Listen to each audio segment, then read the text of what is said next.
여러 가지 에피소드가 많은데 네. 우리 또 그 빵진숙이라 할까요? 그 네. 법인카드 문제를 누구보다 집중적으로 파헤치셨어요. 네.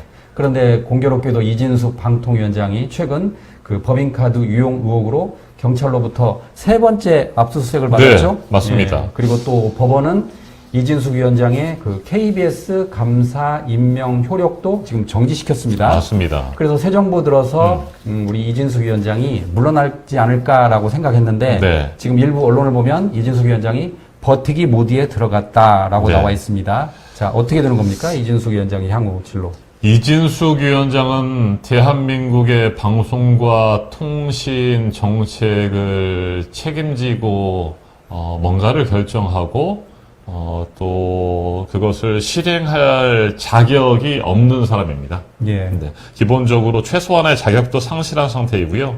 말씀하신 것처럼 앞서 세 차례 압수수색이 진행이 됐는데 이건 지난해 7월 저희가 이진숙 방통위원장 후보자에 대한 인사청문을 세 차례, 그러니까 3일 동안 진행을 했었죠. 예.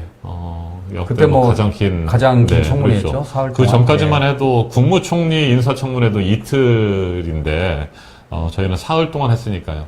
그 사흘도 사실은 모자랐습니다. 워낙 밝히고 또 확인해야 할 내용들이 참 많이 있었기 때문에 사흘 가지고도 모자랐었고 사흘 동안의 인사청문회를 거쳐서 저희는 방송통신위원장으로서의 자격이 없다라고 하는 결론을 내렸습니다만 윤석열은 그대로 그냥 임명을 진행했었죠. 그리고 윤석열이 임명을 하자마자 그날 이진숙 위원장과 김태규 부위원장 두 사람이 또 공영방송의 새로운 이사를 선임하기 위한 절차를 진행하고 이런 것들을 불법적이고 위법적인 2인 체제 하에서 밀어붙였던 것입니다.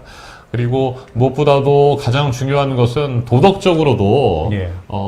대한민국의 방송과 통신을 정책을 책임질 만한 자격이 없다라고 본 것이 법인카드. 예. 법인카드를 사적으로 사용하는 흔적들이 너무나 많이 있었고 저도 앞장서서 그 부분에 대해서 문제를 제기했었습니다. 제가 지금 책상 위에다 좀 펼쳐놨는데 이게 지난해 인사청문 과정에서 제가 준비했던 그런 자료들입니다. 전부 그 자료네요. 이거 기억나실지 모르겠습니다. 이게 네. 이제 제가 그때도 인사청문 과정에서 보여줬었던 건데 이진숙 위원장이 살고 있는 그 집 옆에 있는 식당의 차림표입니다.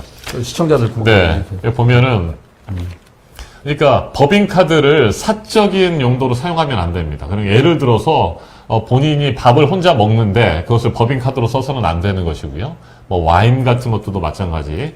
그러는데 이게 이제 그 이진숙 씨가 살고 있는 집 주변에 있는 식당인데 그 법인카드를 저희가 확인해 보니까 뭐 12,000원 예. 뭐 이런 것들을 쓴 흔적들이 나타났습니다. 그래서 저희가 메뉴표를 찾아보니까 여기 뭐 고등어 구이 정식 12,000원, 보쌈 정식 12,000원 뭐 이런 것들을 저희가 확인을 했었던 상황입니다. 네, 그리고 제가 그때도 이제 인사청문회 하면서 보여드렸었는데 후보자가 살고 있는 아파트 단지로부터 반경 500m 이내에서 얼마나 많이 법인카드를 사용했는지를 저희가 확인을 해봤었죠. 500m? 네, 예. 500m 이내에서 약 41회, 41차례 정도의 법인카드를 썼는데 한 400만 원 정도. 그러니까 몇천 원. 그 다음에 뭐 10,000원, 뭐 20,000원 정도. 혼자 밥을 먹었거나 뭐 이런 것들. 알뜰살뜰하네요. 그런 것들을, 네, 본인이 법인카드로 사용을 했던 것입니다. 네. 근데 본인은 그 자리에서 이게 전부 직무와 관련이 있다라고 말을 한 거죠? 그러니까 자기는 사적 유용한 것이 없다. 전혀 없다. 아무런 근거도 제시하지 못하면서 단 10,000원도 업무 외에 쓴 적이 없다. 뭐 중상모략이다 이런 식으로 주장을 했습니다. 그래서 저희가 하나하나 다 따져봤었죠.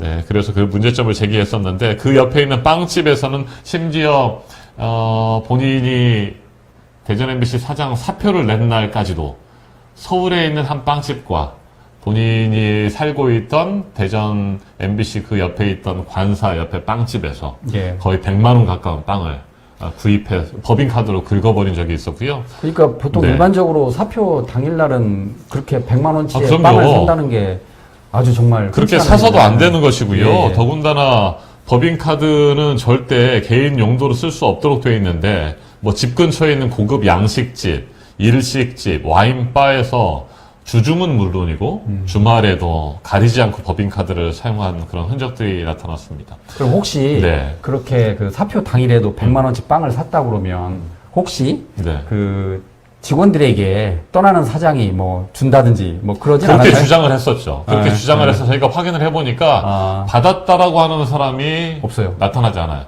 본인에게는 뭐 그 빵을 사줘서 고맙다라고 하는 사람이 하나 있었다. 그러니까 대전 MBC에서 그 환경 미화 업무를 담당하는 직원에게 뭐 줬다라고 하는데 그건 말도 안 되는 그런 변명이었고 그날 이진숙 사장이 대전 MBC에서 모습을 비췄다. 그러니까 대전 MBC 왔었다라고 하는 것을 목격한 사람이 하나도 없다. 예. 뭐 그런 상황이었고요. 그리고 과연 실제 빵을 100만 원치, 그러니까 서울의 집 옆에 있는 빵집에서도 한 50만 원 가까이 샀다고 하고 대전 그 관사 옆에 있는 빵집에서도 50만 원 가까운 빵을 샀다고 하는데 그러면 그 빵이 실제로 한 50만 원으로 치면 얼마나 되는가 해서 저희가 직접 사봤었잖아요. 현장 검증까지 가가지고. 근데 굉장히 많은 양이에요. 엄청나죠. 그것을 네. 들고 가서 또 그 빵을 대전 MBC에 갖다 줬다고 한다면 누군가는 봤을 텐데. 그러겠죠. 네. 그걸 받았다라고 하는 사람이 제대로 확인되지 않는 그런 상황이었고. 아니 그리고 떠나는 사장이 네.